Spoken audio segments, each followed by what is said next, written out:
Yeah. So, anyway, starting off heavy and fun. No, I like the shirt. You got a shirt on, right? Yes, I've no really. Nice mannequins in the back too. It's kind of creepy, kind of not. Yeah. Oh, yeah. They're. My wife's an artist. That's okay. Yeah. So for everybody who doesn't know you, if you want to do like a little intro for yourself. Sure. Well, and also here's Pat. Pat's awesome. And I hope he introduced himself as well.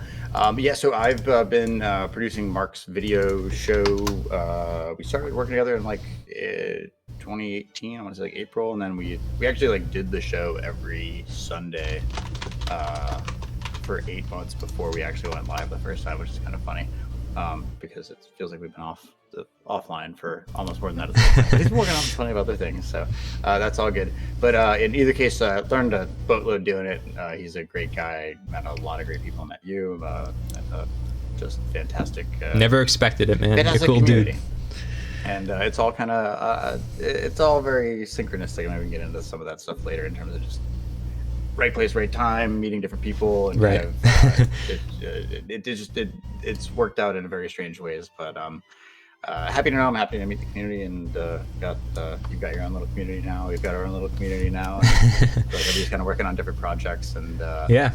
Otherwise, as far as like what I do in the regular real world, I'm a programmer. So been doing that for over a decade at this point. But awesome. Otherwise, happy to be on. Thank you. I appreciate it. And Pat, I know you're over there. If you want to introduce yourself, my good sir. Yeah, for sure. What's up? I'm Pat Leach. Yeah, I'm in Philly right now. I'm working on a top secret project with Mike for the next month. Done a couple cool things in the space. I organized Philadelphia. Mark spoke at it, and a bunch of other great speakers. Mike actually helped me produce it. And just, anarchist, anarcho-capitalist. Real anarchist. Savage. Oh, yeah. The realist. Just real quick, are we good volume-wise and everything? Yeah, I think so. I think your volume is good. I have a little bit of classical music on the background. You okay with that? So it fits the theme. So I'm just listening to Discord right now because the stream's delayed, so it's all good. Yeah, it's all good. Yeah, so I don't. Oh, you might hear the music. If I could turn it off if you want, but I don't know. I don't hear it. You're good. It's a little bit of a train wreck, and put up classical music, and then it sounds better. It's like, hey, we're going crazy. But also we're entering the new age of enlightenment. That's how I see it, right? There's a lot of new ideas that are entering the surface, and I want to first get you guys' perspective. Do you guys think these ideas will get out there? And how do you think what do you think will be the tidal wave that really does it? If you're just gonna give a wild guess out there, what do you think is gonna make give this one to you? How this message is gonna get out? Yeah. Of natural law, of real freedom, of morality, understanding our natural rights. Self-ownership. I would start it in self-ownership. Yes. Okay. The other day. I mean, because I think this entire conversation would be different if we all actually believed in self-ownership 18 months ago. And action, of course. You know what I mean? Okay. What type of action? I started doing a lot of stuff. I was doing a lot of in-person type gatherings. I started this weekly gathering called Freedom Friday up where I lived, and we had music and speakers, and it was in the most public place of town where I lived in town. And I had I set up a table with a bunch of literature and just tried to teach people in person because, there's so much shadow banning and censorship online. So you're kind of stuck in an echo chamber. So it's just trying to connect with people in person. That's what my focus has been, I suppose, the past few years. Yeah, and I obviously I think agree with that, like, because I'm obviously putting out a lot of my work on the same subjects. We see, I think both of us understand that natural rights and ownership, like Mike said, is a very important topic in today's world. But why is it important, with what's going on with vaccines and masks? If we can maybe just go back to that last one. Sure. I feel like we haven't quite finished. Sure. So you said, how do we get over it? Define it. Get over the world that we live in, like the current state of affairs, or like the ownership. What are you referring to? I don't think you get over a state of affairs other than just like living, right? Like living and still surviving later, basically. Walking the walk. You just got to walk the walk. Like, I've never worn a mask ever. I'm very vocal about it. I refuse to do that. You know, I'll never get a fake vaccine card. I'll stand in my power and, you know, speak the truth. And if you definitely didn't want to get a fake vaccine card, you definitely wouldn't look up vaccine card PDF. I just stopped. I mean, I have a vaccine PDF card on my phone, and I send it to everybody. Like my friend Adam, he needs one to keep his job, you know. And I'm fortunately not in that position. I'm not beholden to anyone, you know. I can do whatever the fuck I want, whenever I want, and that's primarily just spreading the truth, you know. Mm-hmm.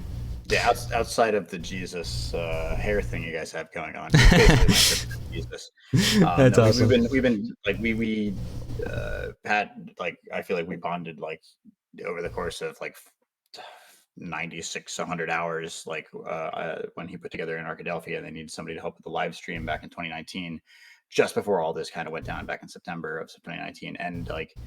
We really didn't talk much all of 2020, honestly. And then I feel like the beginning of this year, like the Wall Street bet stuff kicked off, and it like became like super obvious to me, like immediately, like either these guys win or these guys lose. And in both cases, they realized the finance system is totally boned. And where's that money going to go? Well, crypto. And so we've been kind of talking about this since like January, February of this year. And that definitely hasn't been a bad discussion, personally, at least. So I at the same time, like all sorts of stuff has changed, like, but at a very fundamental level, like just the very concept of like what is value has changed for me. It's like you've been saying for months, like it's like I don't even look at dollar prices anymore. Like, at first I was like, thing in dollars anymore. You know, I was like, what did you mean? I value things against like gold and silver or Bitcoin and Ethereum for the most part. Okay, but my awakening started with studying economics. So I wanted to learn how to make money online. So I got into the stock market and I started reading a bunch of books, and I discovered G. Edward Griffin's The Creature from Jekyll Island. And then I realized how corrupt and, you know, just how corrupt the Federal Reserve System is, and how inflationary systems are just, you know, essentially the root to the problem, where these people can... Built-in theft. Yeah, where they could just assume, like, accumulate so much value to where they could, you know, buy out the politicians, buy out the corporations, control the narrative, and you know, continue to keep that stranglehold on everything and repress the, you know, the important information. Like ostensibly, if you increase the money supply equally, it's not a big deal, and it kind of makes sense that it provides liquidity. But in reality, if you're next to the guy who gets to print the money, you're going to get more money than the guy 4 dudes later. That's just how it works. Right. And so I don't know. That kind of answered your question, I think, in terms of how do we get over this? Yeah, Stop accepting dollars. Finances, I think, is probably very important. Dollars also. Yeah, it's true, right? Mentality and finances. I think finances are very important. A lot of people say that is the root cause to everything, because if you can free yourself financially, then it's much easier to free yourself on everything else, because then you free yourself on everything that you own, you know, whether it be your house, your or all the possessions that you have. And a lot of people also talk about Bitcoin versus like gold and silver, because I know you mentioned that, and you put it in kind of like one category. A lot of people want to like separate it and say, well, Bitcoin is bad and, you know, it's going to crash, and gold and silver doesn't, and it's always been around. What are your thoughts of the people who say that? Because I see that a lot from certain perspectives that I follow.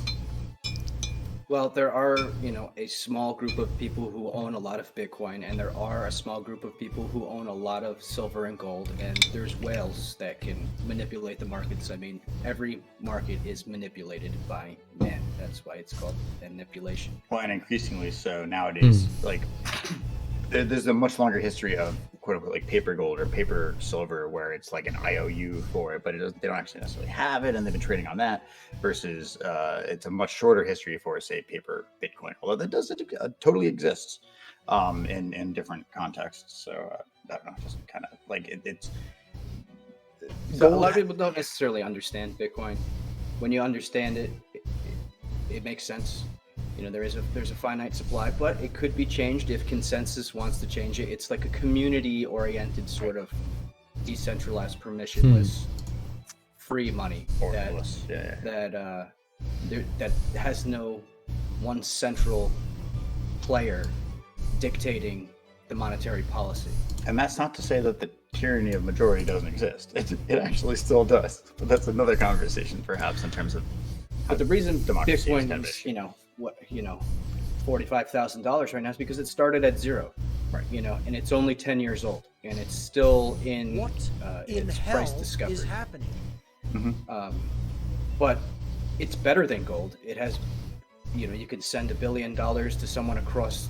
I would debate that on with you potentially. You could send $1 billion to somebody in 10 minutes across the world. You can store that $1 billion in your brain by memorizing a 24-word phrase. That's absolutely true. You can make computers with gold, which you kind of need for Bitcoin. So I mean, gold is, it's great, but let's just say It's very the market conductive. cap That's of gold the- right now, I think, is $12 trillion. The market cap of Bitcoin is 1 point something or whatever. So, like, if gold or Bitcoin was to capture the same market cap of gold, which it will, that would result in like a $350,000 Bitcoin. So that's inevitable. That might not happen this market cycle. And the market cycles are very cyclical, and there's a natural rhythm within them. And before I got into economics, I had studied a lot of sacred geometry and golden ratio. maybe before we go too much further down that path, perhaps. Well, it's, Just to answer that first question, just to kind of wrap up that first question before we continue, because I think that does kind of answer the self-ownership and I own property, right? The understanding that you own things and that you truly own them and nobody else can take that away from you. That is something that Bitcoin provides you. That is something that Ethereum provides you. And that is something that I think is, to answer your first question, how do we get past this? Back to what you're saying, self-ownership, liberty, understanding, you see a problem and it's the money supply is boned, the dollar is boned. It's printed by assholes, given to assholes, and spent by assholes, and then reduced in value by other assholes, and then it continues. But then okay, so you see this problem, you can fight this problem head on, but you're going to lose. 100% of the time, you're going to lose if you're going to fight their fight on their terms. But what do? You create a better alternative, and then you just sidestep the problem. And that's, I think, how we get past it. Create a better alternative and sidestep the problem. I think it's 100% of the time better than fighting anybody head on, personally. Anyway, you want to take it away into... well, just to touch back on what I was saying, natural law essentially in a geometric respect, and the life cycle or the life cycle of Bitcoin itself and how it's in its infancy. There is a rhythmic pattern in its growth with these huge parabolic moves and to where it corrects and stabilizes, and it's like a fractal. There are Fibonacci beautiful sequences in there, to a certain degree, for sure.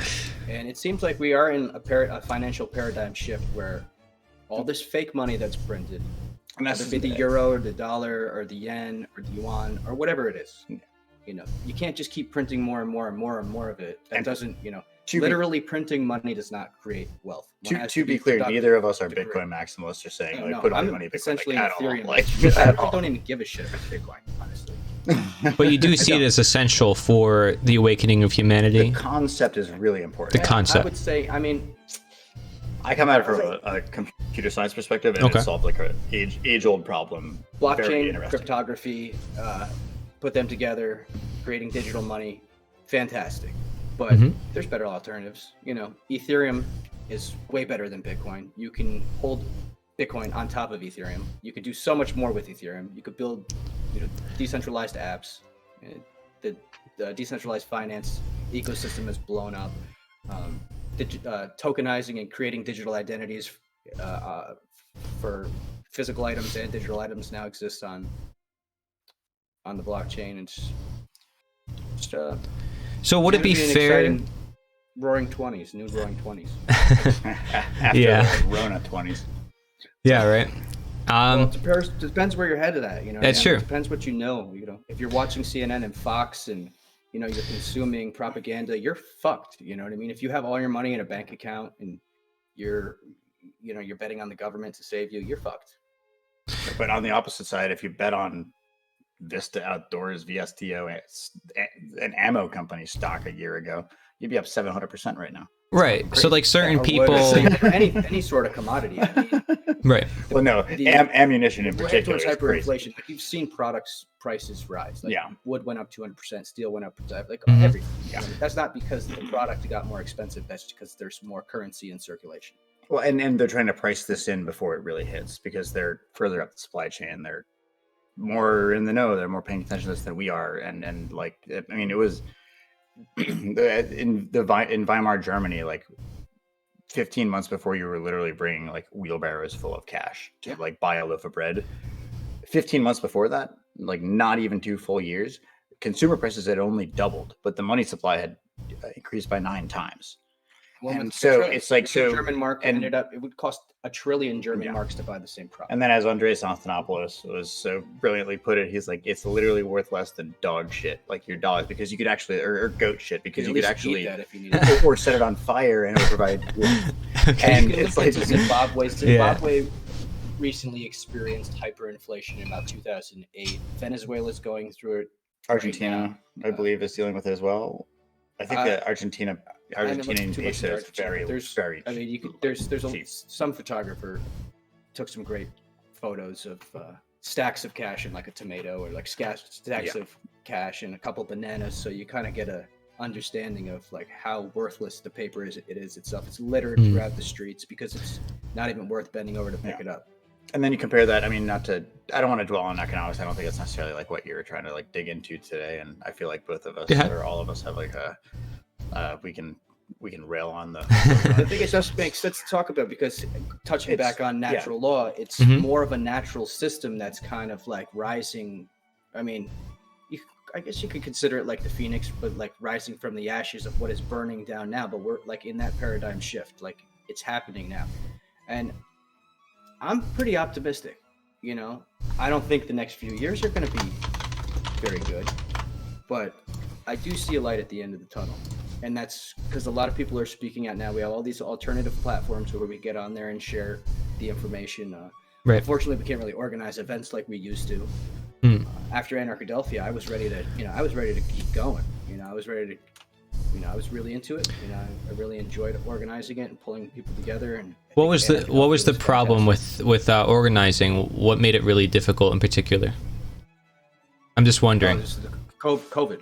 Yeah, is it? All that bullshit. Okay. Well, not Anarchadelphia in particular. No, and not Anarchadelphia. Yeah. It was fine. This was in September 2019, so everything was fine. It was like our last hurrah of freedom. You don't think we could set up any other events now? I think we just gotta do it. For one honestly. example, like I know Max Egan pretty well, and like he's an awesome guy, and like he is not allowed to leave Australia because he's essentially like a slave to the government there. Or if he can't go back. People can. Yeah. People can't travel freely. But we also All shouldn't this depend on bullshit. just You never know, him. Tomorrow they might roll out the military on the streets or something. Yeah. Just They're shutting down entire cities for 5 cases, not even deaths. It's mind-boggling. Like I Godspeed everybody down there. I mean, like I saw some video, some dude railing where they basically said like, oh, actually, there's 168 deaths that Australia had. Well, actually, none of them are directly attributable to Corona. And this guy's just like, they took 2 years from all of us. Like, how are we not flipping like tables over right now? Like, this is insane. And I there is I mean, back to Mark's stuff, like there is a righteous anger there where it's like, this is like, you take a year away from everybody, that's 7 billion years. Yeah. Like, Didn't think put about that it like shit that. into perspective. Like, that is like, in terms of like manpower and hours and relationships not made and friends not made and relationships destroyed, and like it is this divide and conquer, and it is so. When we think of the scale of some of this, it's almost, it's like thinking about $1 billion versus $1 trillion. Like, neither of those things are really comprehensible, but in the same sense, they're both massive, and they're 1,000 times different. Like, gotta admit, it's pretty impressive that this small group of elitists was able to, without firing a single shot. to control us, and like we are the prisons, the guards of our own prisons. Not me personally, not Immanuel you, Kant. A lot of people. Like, Panopticon. yeah, it's just So that Well, was and it among. also stands per experiment. And sorry, Yeah, I was going to ask. lead us, Corey. It's all good. You guys are going. It's really good points because a lot of people in the chat are also talking about like the whole gold versus Bitcoin thing, and of course I have interest in that too because I don't know much about the financial aspect, as you know. However, I do want to ask you, and you can continue on with this through this question. I wanted to ask you guys how you got to where you are now with your understanding of the world, and because we can learn from that too, not just what you think will help wake up the world, but I want to know your stories of how you guys did. So I know Pat already talked about some of his experiences with that, but to go even further, how did you get involved with Mark? Because I know Mike, you're producer for him. How did you get into natural law and real anarchy ideas, not left to right division or any of that? Yeah, so I will unequivocally state that I think Sure. 2009 was the best year of the internet. But anyway, so I was doing like co-ops back in college, and which is kind of like a paid internship, whatever. Mm-hmm. For like half the year you're working, half the year you're not working. It's like I had plenty of extra time. Well, oddly enough, back in 2009, I was doing pharmaceutical marketing, which is why I know these guys are scumbags and not to be trusted. I watched a $350,000 chandelier get installed in the cafe in the office. And it's like, that's just what the vending machines didn't take money. It's like, yeah. And it taught me like the nicer place you work, the shittier job you're probably doing. I spent 40 hours convincing some old lady she's bipolar and needs cereal. Like, that doesn't feel good at the end of the week. Like, it's terrible. And in both cases, like, so as far as like getting involved with Mark, I was joking earlier that I was probably gonna have to tell the same story. But like, so it's I want to say it was probably like 2015 or so, and I'm watching Mark's natural law seminar. I just found it on YouTube or whatever, like the full 6 hour set. And as I'm finishing it, at the very end of it, he's like, "Oh, by the way, hey, we're doing Free Your Mind 3, and it's at this hotel, and it's this day." And I was watching it on that day, and that hotel was 3 miles away. And so I was like, shit, I gotta go. I gotta go. And so I went down. It's like I'm not staying for the conference. I don't really know anything else about it, but like I'll show up. I bought a T-shirt. I bought did a $20 donation, and just like, hey, can I just like wander around, meet the merchants, whatever. I met like Freeman .tv and a couple other. I met Luke Kowski and a couple other guys like just randomly within that like 20-minute sphere of time. And then Luke's my man for a good little bit. I need to meet Luke. He's tougher to meet than you think. But came to Philadelphia. Yeah, next time. I will introduce you next time. He knows how to actually contact him. He's much better at that than I. And so then really didn't think about it much. Kind of followed some of his stuff for the next 3 years or so. And then 2018, I want to say it was like March or April. I was like, yeah, that guy that did that thing. I was like, look up Mark Passio's site. It's like, what is it? What on earth is happening? Whatever. Found his website. And like the most recent episode, it was like an audio podcast interview that he did with somebody else, and he's like railing, like Mark rails, and it's just like it's like, I need technical help in Philadelphia. Can someone help me? If I don't get technical help by April, like the end of April, I will not be able to do this show anymore. And like, and then you came down as the savior in your cape. So I'm listening to this, and it's like a month later, and so I sent him some email, and I'm like, I hope it's not too late, but I'm pretty technically savvy and I live in Philadelphia. Anyway, so we contacted and I found out he lives 6 blocks away, and it's just like, holy shit. And so we end up meeting up, and I guess the end of that story is other than everything you've already heard, is it's like, yeah, basically walk in, meet him, meet Leah, and we're in the kitchen. Leah's like within the first 30 seconds of meeting, she's like, so how do you know Mark? And I was like, since we both thought it would make a fucking difference. And then she starts cracking up. She's like, you guys will get along fine. And the rest is history, basically. So it's very synchronistic, I would say. Just a lot of unlikely, really kind of gelling events, perhaps. And what's your favorite work from Mark in particular? Because what appealed to you the most? What got you into like natural law? I love his natural law, like the full. It's like the 3-segment, 2-hour each seminar. And my personal favorite part of that whole bit is actually, I think it's like near the first half of the second segment, where he just goes through the military patches I love that. And he's just like discussing all these, and it's like you see like the Cthulhu or the Yeah. octopus like eating the world, and it's like the National Reconnaissance Organization, all like, and it's just kind of breaking down these symbols and I showed my family that too on purpose because they liked that too. Yeah. I watched that whole chunk. I don't know if I watched the whole thing, but I definitely watched that whole like segment with my mom as well, actually. And she's an old hippie, like it's not her bag, but like there's something about it that's just very, very interesting, and the symbolism is super interesting, and like some of the, like, I'm not a tarot guy, but I think that the symbolism within the tarot is really interesting. And neither am I like a numerology guy, right? Like there's a million different facets of all of this, or astrology, like that. Did you hear that Lionsgate just opened on August 8th, man?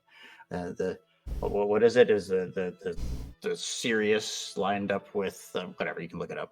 Just look up Lionsgate opening, you'll find out. It's just something that happens every year.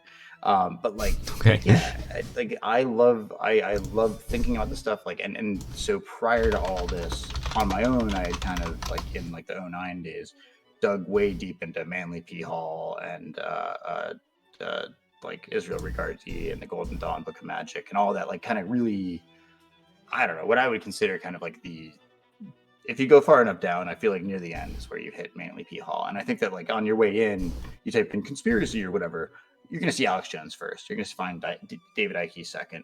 Then you're going to find like, and there's kind of almost like a funnel that happens. And like, and somewhere down that funnel, you find Mark. And then somewhere down that funnel, you find other stuff. And all of a sudden you're reading like Carol Quigley and like you're getting way deep into all this stuff. And that's not like, and I think everybody has a role in there, right? Like, it's like, does Jones suck because he's like the first thing you're going to find? And like, so he spouts all sorts of crazy stuff and like he has his own approach. Ends up being right. But at the same time, right, like to his credit, like if you look up conspiracy and you're like a whistleblower with the military, who are you going to find to tell your stuff to? Alex Jones. He's the first guy you're going to find. And so there is like this kind of, I think there's a necessity to all of it. And it's like a Jones or like a Passio. Sometimes you need that rage to like shake people up to get them out of their like wherever they were, to start thinking about this in a different sense. And then you can get to the really drab, really boring, like, and then the Anglo-Saxon establishment has created Rhodesia with Cecil Rhodes and his 6 wills and blah, blah, like, but that's way more boring. And it's certainly not as cool as the moon as a fucking satellite spy base. Like, it's like, you know what I mean? And so I think there's a value to all of the different layers. And I don't think anybody should be like mocked or whatever. Like, I think everybody provides value, like at whatever stage of that they are, because I think that everybody coming into it is at a different stage. Right. And Manly P. Hall doesn't care if you listen or not. He's dead. He's been dead for a while. Yeah. So, like, Bill Cooper goes into a lot of symbolism. Are you familiar with him? Yes, I mixed him up with because he does the Pale Horse one, right? Yes. Behold a Pale Horse, yeah. And then so I mix him up all the time for some reason with the dude who does the Elder Protocols of Zion, which is like super anti-Semitic. And so I've kind of like I've kind of stayed awake. So it's like, oh, he's that anti-Semite, right? Oh wait, no, it's not that guy. So I haven't gone super deep, but I don't know. I associate all that with like getting deep into like Project Bluebeam type of shit, which fuck knows, it might still end up being real. We'll find out. Yeah, you mentioned a lot of nuggets. If there's one thing you would recommend people to look into, one thing that you think would help the general public, what would it be? Let Pat answer this one first. And you can answer the other questions too, if you want. Yeah, please. Yeah. I guess my answer to that is, I guess the answer is the answer to the other question. I would say DMT, dimethyltryptamine. Most powerful psychedelic known to man. Know your dose. Have a good fucking person That's that where you my trust journey around you. Really?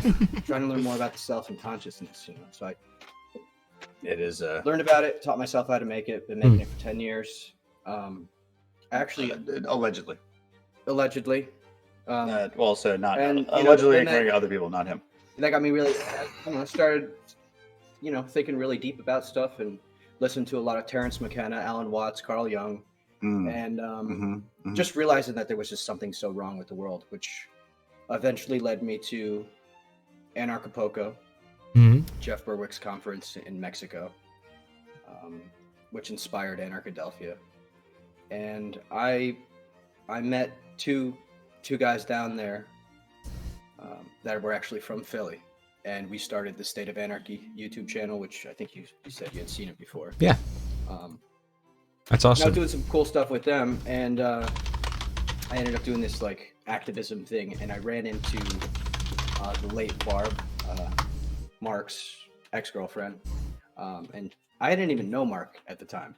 And as a matter of fact, when I got off the plane in Mexico City airport, I met this other guy, Mike, and all he could do was talk about Mark. Mark Passio, Mark Passio, Mark Passio. Sounds like me. And that was the first time I ever heard Mark's name. This was 2017.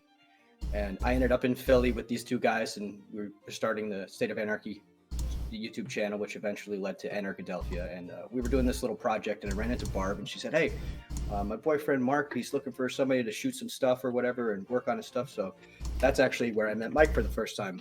I went over to one of Mark's. He had this, what was it, like a WWF party or something. It was like a wrestling party or whatever. The first conversation me and Mike ever had was about like blockchain and stuff. It was so funny. But then that went on. I started working with Mark. I helped him work on his documentary, on the natural law documentary. I would say that's probably my favorite piece of his because it's condensed. Obviously, Mark produces this very long, not so easily digestible lectures.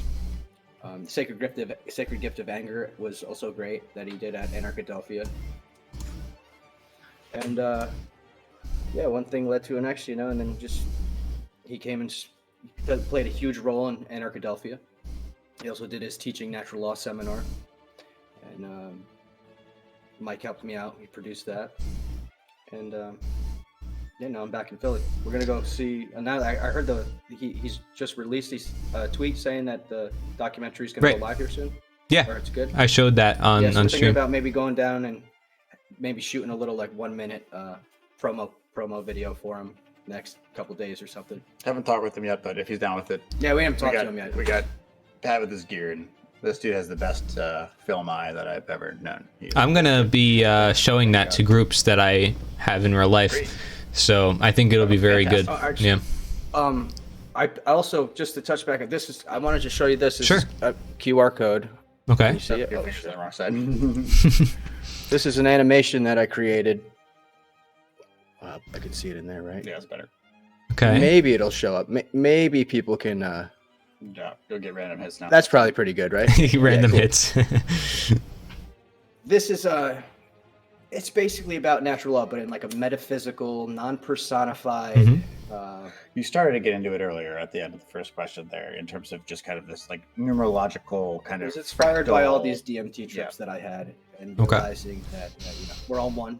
Mhm. We all originate from the same source, and that is essentially natural law. And it can be defined by geometry and mathematics, which is what our language is defined by. And I think you should check it out. It's pretty. Do you have a favorite McKenna?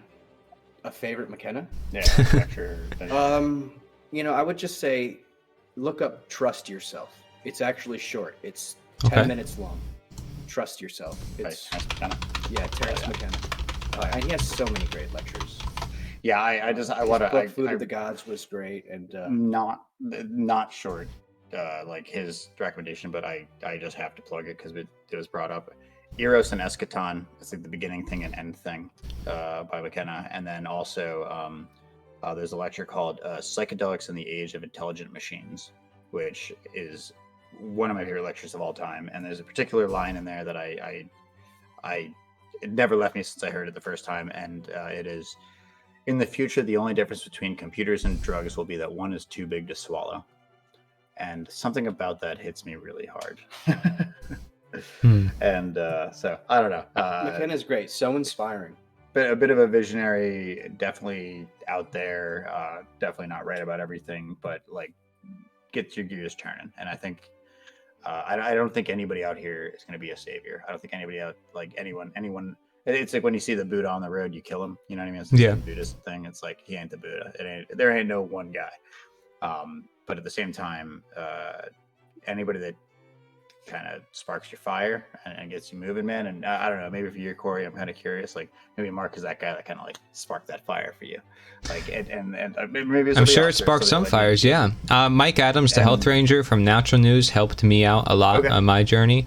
because I was into health and I was coming across his website many times upon my research, luckily before there was too much censorship, and I was using an alternative search engine anyways at the time to do my research, and I would go to multiple pages. I never trusted anything from one source. I never, anytime I found something, I would always go to multiple sources, but I would find myself going to that website a lot, and then I actually looked at some of the stuff that was being talked about, and he's very analytical, going to many subjects about natural medicine, that inspired me to get into looking into naturopathic medicine. But then I looked into integrative medicine, and that's the path that I went, because naturopathy would probably be a little too expensive to go anywhere near the medical route nowadays.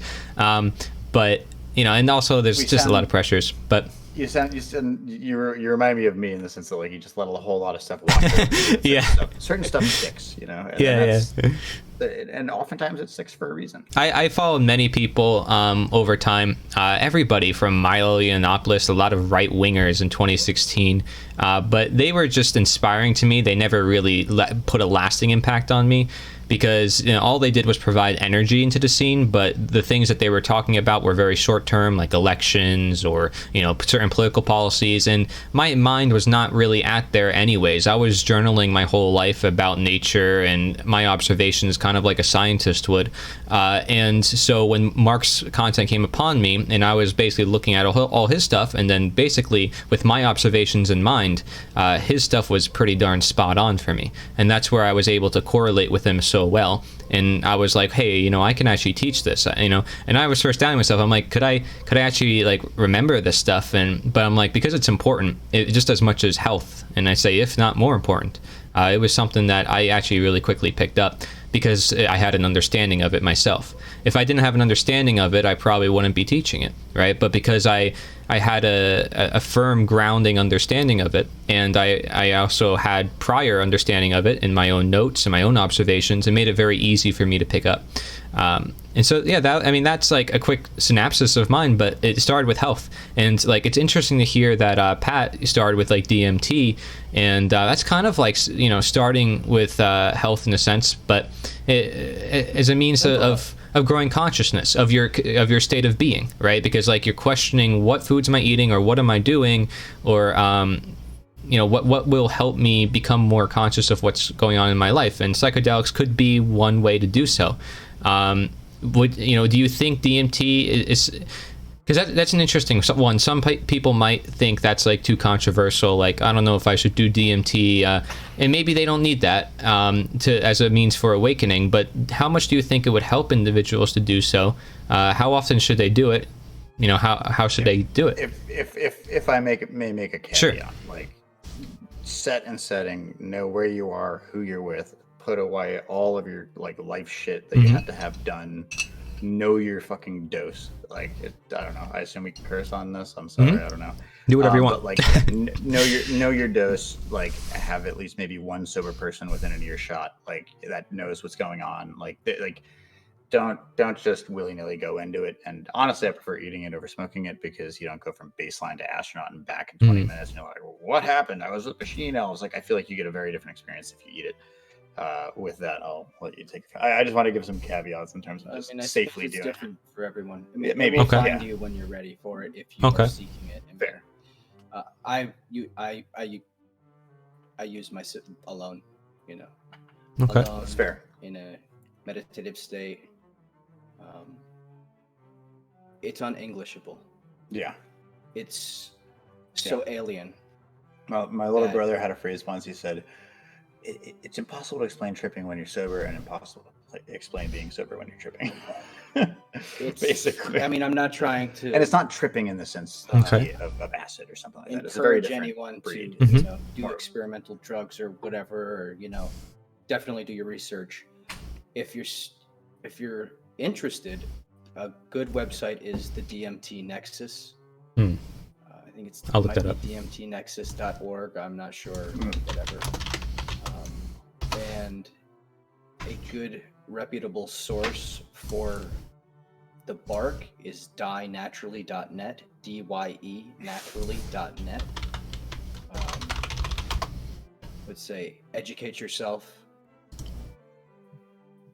and I don't know. Don't dilly dally the dose. Go for it. I understand. But I don't know how for you, It's like not the first. dangerous. I would compare it to standing on a 50-foot bridge and jumping into ice cold water. You just have to take the leap. You're gonna be okay. It's scary, but you're gonna be okay. And when you hit that water, I mean, obviously it's not like you're hitting water. You're going somewhere. You're going way past the way water. deep inside. I mean, the So- kingdom of God is within. When we produce DMT on our own as well, right? Like when we sleep, isn't it dreaming? Supposedly, I Yeah. cannot verify that. I mean, it's they say when you're sleeping and when you're born and when you die, but I don't remember when I was born, and I would say that a DMT trip is definitely like dying. Okay. It is like dying. You're tapping into something. It feels like it, at least. You become one with source. You become whatever is manifesting this. Yeah, it experience. is a bit of like a changing of a dial kind of thing, and at the same time, I think there's All behind closed eyelids. Just Yeah. sitting there with your eyes closed. it's very controllable, in and it this doesn't feel hyper geometrical world of love and information and light, and it forces you to love yourself. You'll come back with tears in your eyes, Right. so much respect for yourself. You want to be a better brother, a better father, a better lover, a better community member. I haven't littered. Like, since I had these experiences, I don't litter. I pick up other people's trash, and it's not when other people are looking. I do it for myself. I do it for everyone else. It just makes you be a better person. Yeah. The more natural way and more arcane way of ingesting DMT would be through ayahuasca. DMT is the psychedelic active ingredient, which can be extracted and smoked in its free-base form, but it is not orally active. You cannot just eat DMT. You have to mix it with a monoamine oxidase inhibitor. In the Amazon jungle, that's the Banisteriopsis capivine, Syrian rue, Syrian rue seeds handful also, of different stuff. but that has the harmaline spectrum in it. Okay. And you can mix these And two half the together shit to you can make get a on tea. Amazon, but I'm not And that's necessarily like trying to tell your everybody. experience. Honestly, try and tell everybody on Twitch how to make all this by themselves. I don't know. No, this is just common knowledge, Yeah. You can look it up, honestly. And honestly, I'd rather somebody do it safely with the right stuff. But you do believe people can come to the same conclusions through the knowledge as well, because you do say that this brings you to the knowledge. Without it, really. Without it, Yeah. I don't think you would ever be able to reach Not that state really. of mind. Never. There's a certain there's a certain level of it where it's funny because you said you found it gave you a profound sense of unity, and it did for me, but at the same time it also gave me insights that the letter I is a symbol of division between left and right and in and out and up and down, and it's like I'm divided within myself, and that almost makes you feel more unified with the divided world around you, in a very kind of converse way, if that makes any sense. Okay. And so there's all sorts of different layers to it. And as far as it being produced by your brain or being naturally, anecdotally, the first time I did it, it made pot feel like a drug. It felt further from sobriety in the sense that how my body was interpreting the experience. You don't feel sick. You don't feel it felt weirdly natural by comparison to even alcohol or something. And so It is unrelatable in comparison to any other drugs. Yeah, drugs yeah, are a big it's a part of different my beast. story. Not good ones either. I've had a pretty hard time with that type of stuff in my Yeah. life, and struggle, and breaking through it and get my shit together basically. But it's not like mushrooms. It's not like LSD. It's not like ketamine. It's not like mescaline. it's a different beast. It's its own thing, and it is supernal. It is divine. It is special. It's definitely special. It is Yeah. the catalyst to me manifesting my reality the way I have, and everything that I've put passion and energy into, I have manifested, and I have that in my life. I understand. Because I have an amazing connection. Because it gave you a deep understanding of the world around you, as opposed to if I were to talk about natural law to someone, it's not as deep when they understand it. Well, I think it more so just connected me with With the source directly. I really am. Yeah, and how I am one with it, and we are all one with it, and we are all coexisting in this, Kind of giving proof to it then, in a sense. Giving witness. Yeah, Witness. I don't know if Okay. it's proof because you know. Yeah, it's hard to I don't know. It's one of those things that's like I don't want to talk about it much more because it's kind of one of those things that, as you said, like it'll find you. Like, It'll find Yeah. you. if Right. it's the right time, it's the right time. Otherwise, like I'm not gonna again. I back to see. what you're saying earlier. But it's not required for Don't tell like people what to put in their body. yeah. Yeah, Right. Yeah, well, you asked where it started. Yeah, for yeah. me. No, I'm sorry. Yeah, no. I know. That's I what don't think you were pushing, but it's No, I'm just saying, you know, It's like just, I'm not. if anybody was interested, those are some Mhm. good starting directions. Yeah, it is something as worth considering, if not more, as like skydiving or something. If you want to Right. do this once in your life, definitely. If you're thinking about doing it, do it. Mm. Yeah. I'll put it that way. It gives you a good sense of consciousness, like a reboot. I don't know, a Yes, rejuvenation. thank you. Yes, it washes the windows It's to your. healing. It, I don't ever need to smoke again. I know. Yeah. You know what I mean? It washes I know the what windows it of your is, what it souls. does. I notice, and I can reference that state of mind. Yeah. From here, I can reminisce on how it made me feel, what it opened me up to. it is a And shower I for could your just, yeah, I could just put like, just touch back. You know, it's a touchstone. brain, and it cleans your clocks. And that's the most important part. Okay. At least for me. Yeah. Yeah. Sorry, I feel like there's a second part of that you asked about. And I Well, no, I was just talking Bitcoin, about DMT. yeah, we'll talk about like the ideas of specifically, okay, like so this will give you an experience about consciousness in one, and you know we can connect that to ideas of anarchy, right, of real anarchy and government. So it's interesting to see what connections could be made there, but also what connections could be made without it. I mean, because you know, well, I'm looking to awaken the mass public, and I'm looking at what is the best solutions. I think education, but for certain individuals where they're really down in the deeps, Acid in maybe the water supply. maybe you know maybe these this would help kidding. it, you know what I mean, this would help certain people, whereas other things would help other people, but because certain people are in certain low states that other people can't get out of. For example, I come from a background where I have like a really strong, stable family, and drugs is just not a thing in my family, at least in New York, and my other families across other states and stuff. Yeah, they do have problems like that. And they probably are using all the wrong types of drugs, that we call drugs. If I may rebuke that, Sure. you can have. I would like to believe that I have a strong, stable family, but they're also like old hippies. So, like, at least my parents. So, slightly different, but at the same time, like we love each other more than anything in the world. Yeah. and we're But see, very like, that close, and foundation, we're too, communicate could- in battle and all that. Since like childhood, that foundation can mean a lot to people too. Like what happens in the birth process. I mean, because and if you can connect that to then DMT, that would show a lot of connection as well, I'm sure. So, Can I ask you Sure. a question, Corey? sure. This might be like this is a total like U-turn or like Okay. a hard left. What is your stance on abortion? On abortion, well, my opinion, which of course I don't want being enforced on other people, is that it's wrong, it's immoral, right? And Interesting. I agree with you. yeah, but that doesn't mean I want to I would impose on never- other people. I mean, that's So a I've tricky one. Because slowly here- come let around me much tell you. closer to that. So I was gonna do a video on 3 issues, or like I was gonna do a video on all the controversial issues, and I didn't post it because I didn't know how people would feel, whatever. I was like, I was on the fence, well, because it wasn't perfect, and when I talk about controversial things, I want to Bro, put out in a vegan perfect actors. stage, like I do with my veganism videos, right?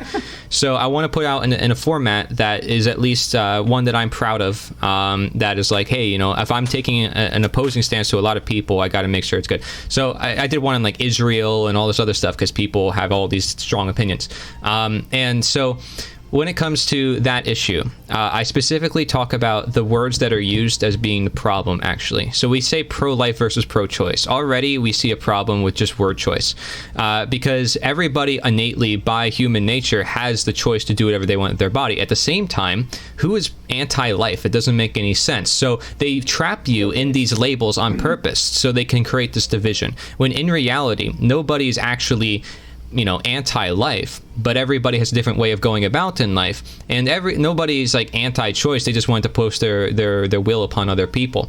So it's very unique that we use these terms, and I'm actually both, right? I'm pro-choice and pro-life. I tell people that all the time because people don't understand what I mean by that, but if you look at the very terms, you can understand that we already have both those things guaranteed by freedom. And you can't like tell someone, well, it's not their choice, but you also, have to keep in mind that it's still a life form. So the solution to this, because I always talk about the solution after recapping the problem.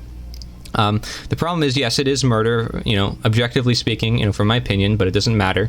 I say my opinion added on to that because I don't want to be imposed on people, and nothing should be.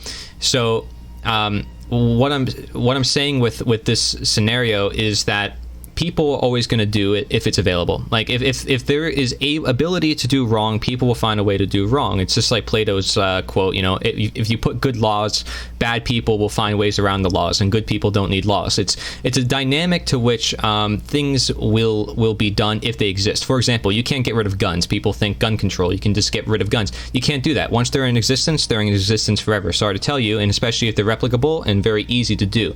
So what I'm saying is, in a free world, you have less propaganda and mainstream institutions pushing the abortion narrative. Therefore, abortions lessen naturally. And being that there's more education in the free world and less censorship, there's more differing opinions, more, competition.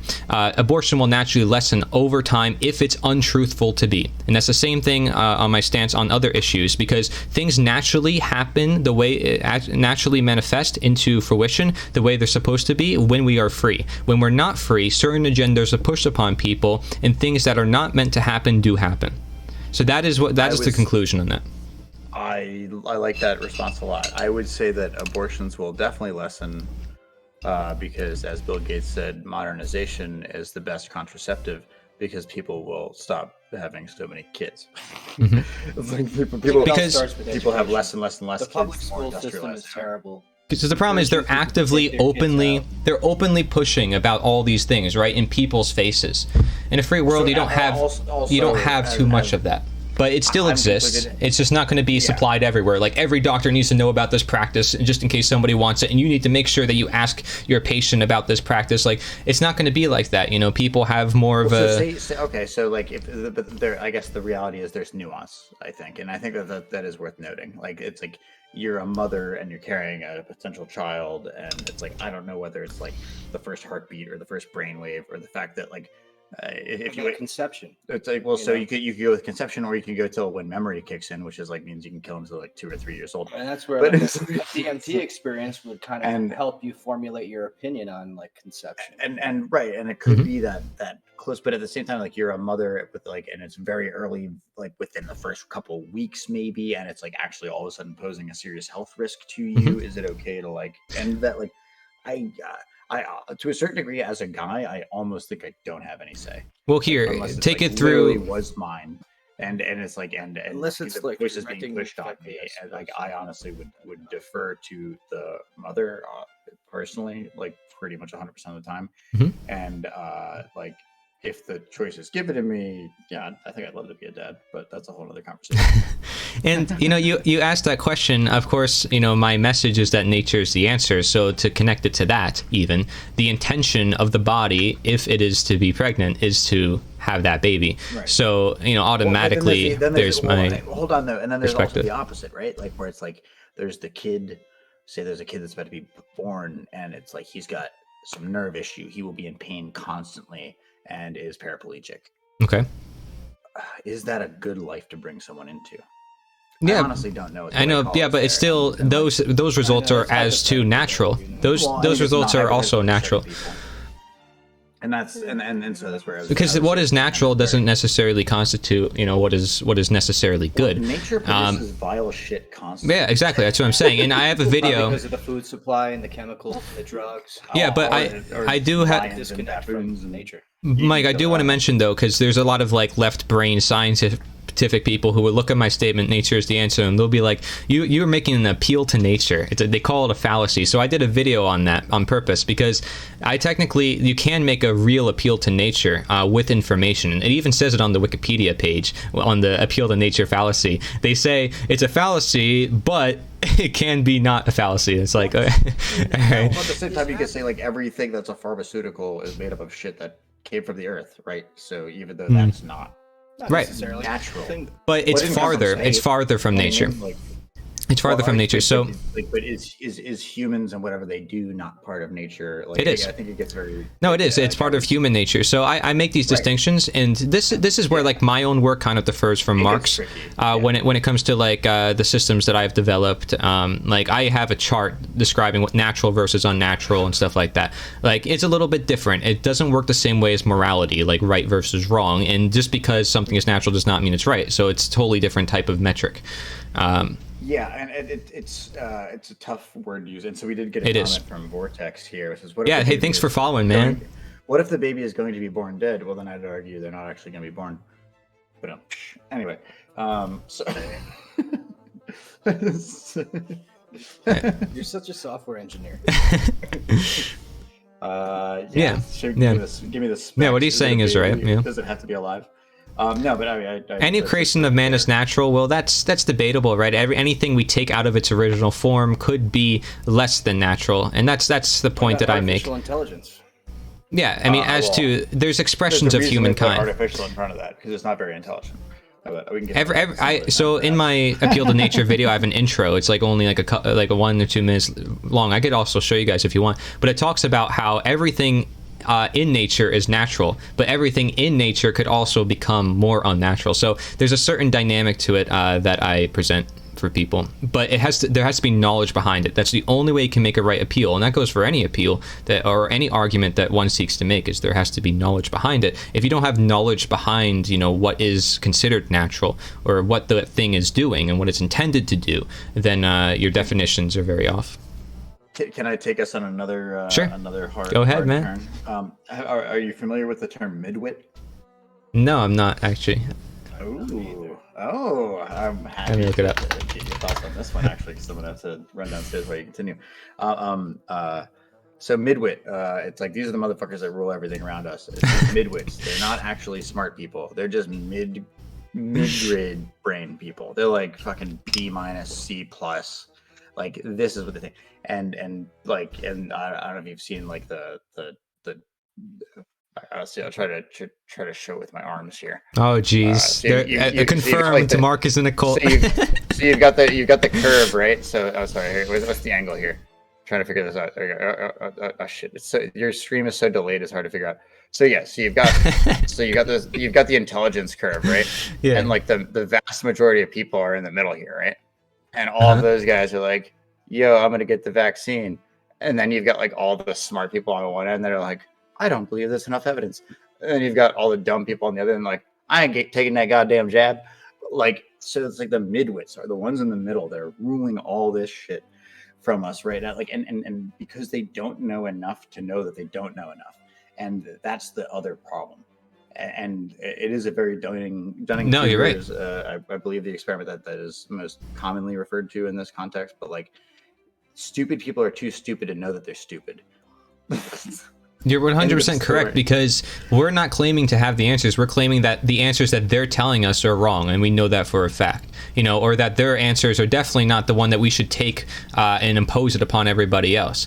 We know that, yes. but we're claiming that we don't know anything, of the universe, but we try to find the truth. There's nothing wrong with that, but at the same time, just because we do find aspects maybe thereof the truth does not mean we impose it, because that's exactly what they are doing. And it's like that's where we don't want to contradict ourselves or fall into another cycle. Or like a similar case would be like the people that are like, it's like, oh, I'm a white guy, like, oh, that's offensive to black people. It's like, well, have you asked the black dude? Like, they're like, you know what I mean? Like has any black person chimed in on this one? And honestly, like, you're being hubristic to think that you know that what they think, and it's like, no, you don't know. Nobody freaking knows what anybody else thinks. Like, we pretend we do, but we have no freaking clue. And honestly, like, I think like everything else we talked about it's almost everything is very nuanced, and I think that there's the majority of that bell curve is in the middle, and the reality is the bigger the group, the dumber it is, and like they're gonna go along with whatever they think is or what everybody else goes along with. They think, oh, there's people smarter than me, and so most of these.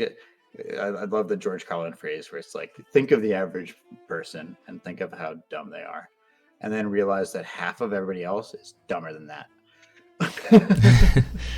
And like that's just so on point. Yeah.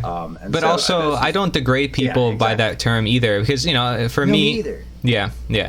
No, you're just joking around. The most. Well, no, but like you're totally right though, and I'm glad you said that because like Mm. the quote unquote a dude that would be like think that what I'm doing on my programming is like wizard voodoo, but he's like a lumberjack.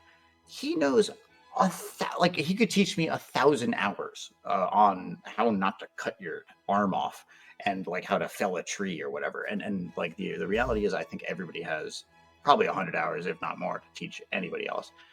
Yeah. And I also love being the dumbest guy in the room. Honestly, like I love being able to learn from everybody around me. But I don't know. I gotta run to the bathroom real quick. But if you guys want to keep this conversation, but If you're a I bad love the streamer, man, idea- you can't go to the the i- bathroom. no, the Hold it the idea whole of time. Dude, you made me wait like hours before we even got on this. Anyway, so Could have gone then, man. The idea of the midwits, I think, is really interesting, and so I don't know. That is I'll leave you there. You're You right. Feel free to change the subject. You're right. I mean, talk about sacred geometry. Sort of that idea. Everything comes from the center, and it's kind of a play on words here. But these people refer to them as the top, right, in the center of attention. So that's why I'm shifting it over to you, because I think the sacred geometry part, I'm not also that fond with it either. But I always would be interested to learn more about that. Do you have resources in particular where people can learn stuff like that? Check out the animation. I'll hold this card Okay. up again if anybody wants to check it out. Yeah. Yeah, so I can just like scan my phone with that, right? Or something. Yeah. Try to scan I'll it do now that. and see if it works. Oh, you want me to? Your screen. See. If Uh, not, I can send you a link, or you can just look up the YouTube channel that it's on. It's Binary Drool, and the video is called Elusiferium. Okay. All you have to do is click your phone, and put your phone up. You don't have to download Right. a scanner or anything. I actually found it anyways. Yeah, Luciferium. Oh, you did? Yeah. Yeah, cool. An animated study of the of consciousness. An animated study of consciousness. It says it's a private video. It says it's private. Yeah. I could change that right now. Awesome. Cool. That's sad. that Now, it's private. while he's gone, let me. I'll show everybody in the audience right now some of the resources we were talking about. So this is Trust Yourself, Terrence McKenna, right here. All these different videos. I'm pretty sure they're all the same thing, pretty much. Yeah, around 15 It minutes. says it's public. Okay, I'll check again soon. Then here's the DMT Nexus he was talking about. And then this is the Die Naturally, DYE, naturally.net. That was what we were also talking about. And then here we have Luciferium, which maybe I'm just clicking on the wrong video. That's it on the top left right there. Yeah, yeah. So right there was another one on the search That results. thumbnail? Yep. Oh, that's the one that that's on the State of Anarchy channel. But yeah, cool. It's the same. It's the Okay. same one. It's Cool. That's it. Yeah, so I forgot to mention What I that, learned the State from of studying all Anarchy. this is Here it is. everything starts from Tao. Basically, the yin yang. Mhm. There's this three-phase fractal, cycle that's contained within itself, but the same exact measurements, when they break this interface, turn into phi.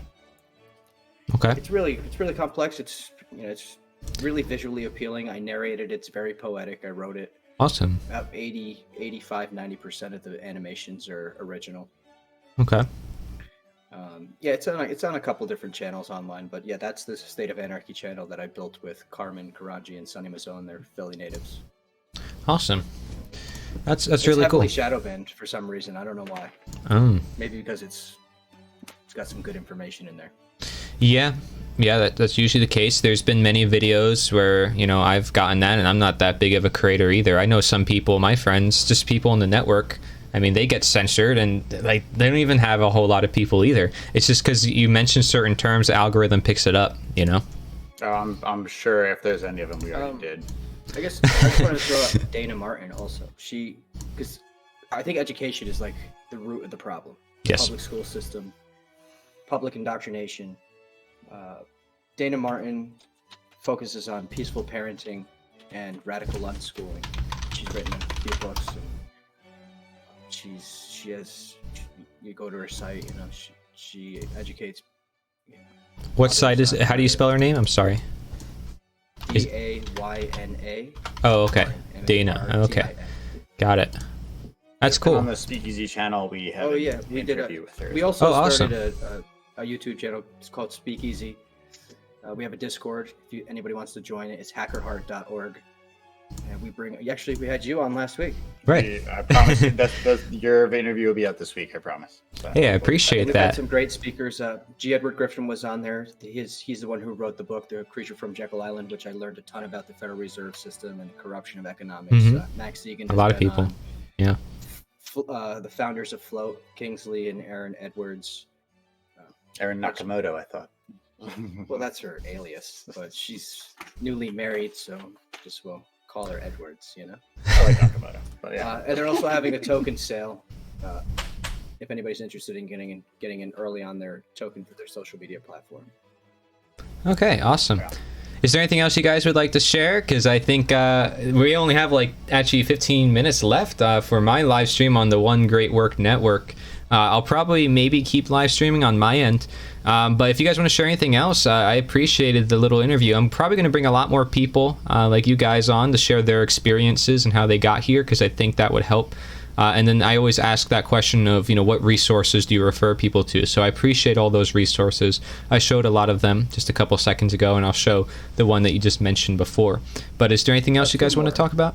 Sure. Definitely check out Jeff Berwick, Dollar Vigilante. He's Okay. not on YouTube or Facebook or Twitter anymore. He's been censored from everything. You can find him on BitChute, or you can just go to dollarvigilante.tv. He follows the full spectrum of what's going on, and he's putting out great content, and he definitely got a sense of humor. And then you can he's go awesome. to thecrowhouse.com. That's Max Egan. He's also heavily censored and kicked off of every platform. Yes. Yeah. Max Good is resources. great. He's unfortunately he added his where he's been banned from everywhere. Oh God. But check him out on BitChute. It's so old school. I love it. And also, if you're into numerology, you might want to check out Flowy. If you go to peaked.com, it was formerly the Steam blockchain. It's now the Hive blockchain. It's PEKD.com. Oh, geez, I'm going to the other one. Okay. PEKD. It's PEKD. It's spelled strange. Okay. I'm trusting you with these websites. I hope that's correct. Oh yeah. Now go to Pornhub.com. I don't know. I'm sorry. I don't know. I don't know. If you type in, We can send you links after this. PEKD and then space, right? Like Hive blockchain. Oh, okay. Yeah, I got it then. It is. It's PEAKD. It has a bunch of different interfaces, but this one is. Oh, that's cool. I've never heard of this one. His username is FLAUWY.app.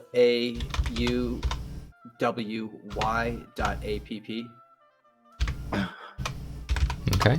Yeah, that second I missed one. this. What the second in one. hell is happening?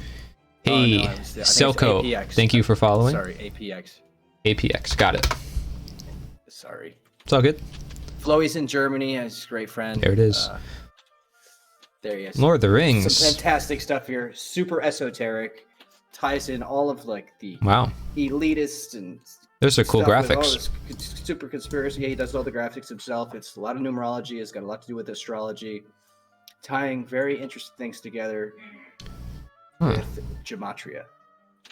And That's if you're very cool. interested in looking up the Gematrinator calculators Mm-hmm. developed by Derek DeCurry. He was also a speaker at Anarchadelphia. Okay. That's Wow. just Gematrinator. Yeah, I've been there before to type in my own name because people will make up things.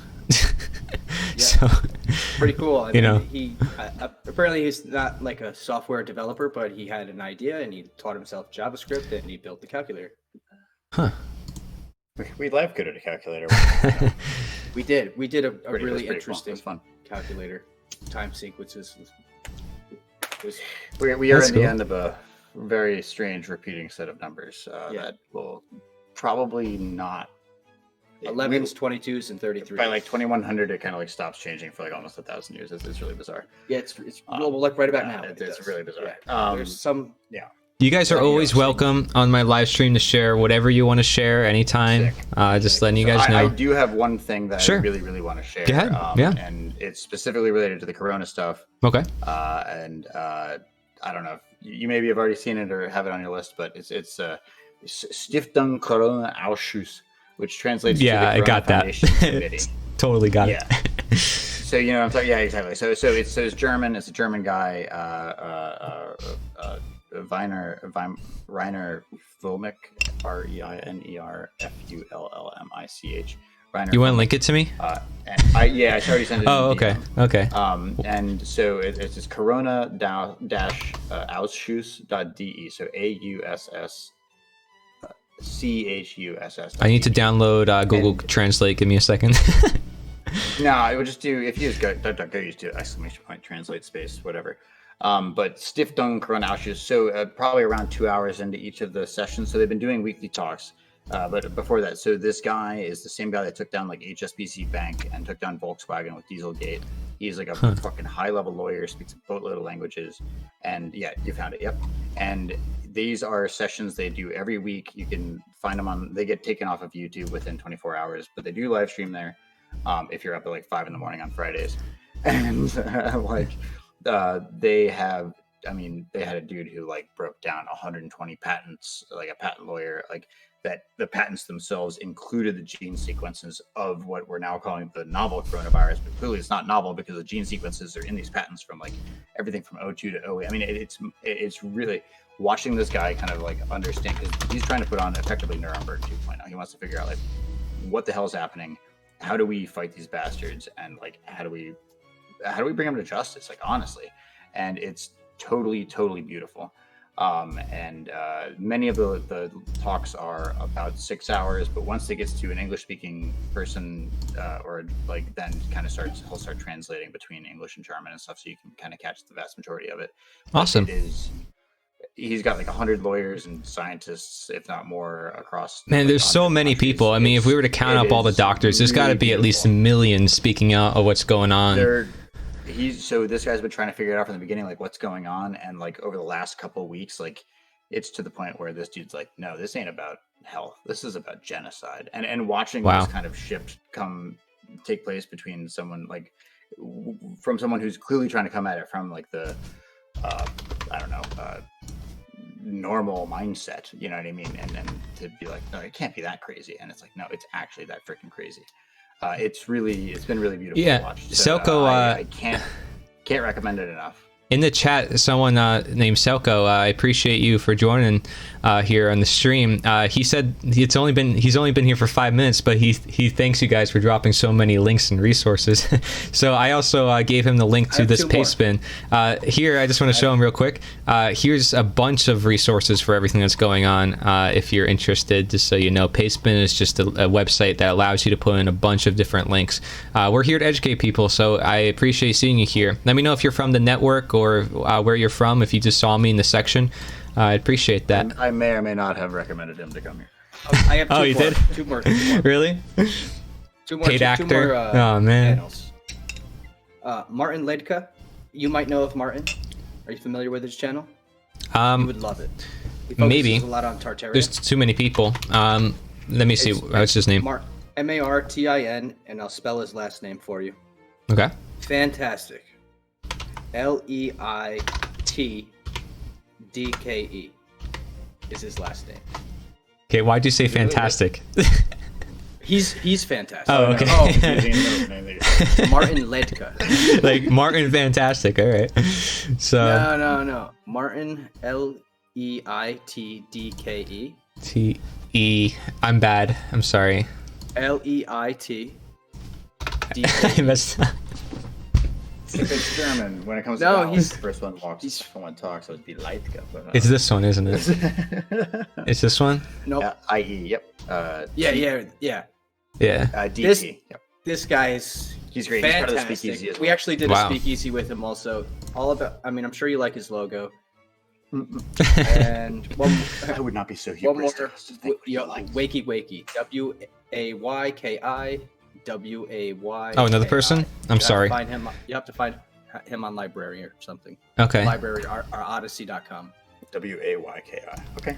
W-A... Yeah, you probably are faster than me at this. Darn it, man. W-A-Y. Yeah, too many tabs open. Hey, that's not the problem, okay? Oh, it doesn't help your streaming setup. Whatever. Doesn't matter. Well, we got some production discussion. We didn't even get into the production stuff. There's a whole aspect of like trying to be both like thinking from the perspective of the speaker and the audience at the same time that we didn't get into that I'd love to get into sometime. Hey, if you want to get into it, as long as I can just wrap up for 5 minutes for the network, we can continue after if you want. Thank you. And Great work, you man. got 5 minutes, and I'll hang. I'm gonna mute myself. You rock. Keep on keeping on, dude. I appreciate you put in it. the work, and I love it.